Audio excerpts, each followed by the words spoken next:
Hello, আজকে Christmas সিরিজের day 4। বাচ্চা থেকে শুরু করে বড় সবার অনেক পছন্দের চকলেট চিপস কুকি। তাই আজকের recipe chocolate chips cookies. Christmas সিরিজটাই অসম্পূর্ণ রয়ে যাবে যদি না চকলেট চিপস কুকিজ ট্রাই করা হয়। প্রথমে একটা বলে নিয়ে নিব Ted butter and half cup চিনি, 1/3 কাপ খেজুরের গুড়ের রস। আপনারা চাইলে খেজুরের গুড়ের জায়গায় ব্রাউন সুগারও ইউজ করতে পারেন। এরপর অ্যাড করব 1 কাপ ময়দা এবং হাফ টিস্পুন বেকিং সোডা।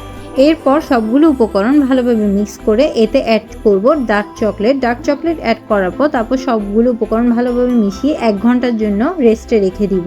এর মধ্যে আমি একটি প্লেটে হালকা বাটার ব্রাশ করে এতে বাটার পেপার লাগিয়ে নিব। মিক্সটা ফ্রিজ থেকে বের করে নিব। এরপর প্যানে আমি চুলার স্ট্যান্ড বসিয়ে 10 মিনিট প্রিহিটে রাখলাম। আমি হাতে অল্প বাটার ব্রাশ করে নিয়েছিলাম। এরপর নিজের পছন্দ মতো শেপ দিয়ে নেবেন। শেপ দিয়ে রেখেছিলাম। তারপর একটু এক্সট্রা চকলেট চিপস উপর অ্যাড করেছিলাম যেন টেস্টি আরো চকলেটি আসে। আগে থেকে প্রিহিটেড করা প্যানে আমি প্লেটটি বসিয়ে দিলাম। 18 থেকে 20 মিনিটের মধ্যে আমাদের বিস্কুটগুলো রেডি। আপনাদের যদি আমার আজকের রেসিপিটি ভালো লেগে থাকে তাহলে অবশ্যই আমার ভিডিওটিতে একটি লাইক দিবেন এবং আমার সিরিজের পরবর্তী রেসিপিগুলো দেখার জন্য আমার চ্যানেলটি সাবস্ক্রাইব করুন। Thanks for watching.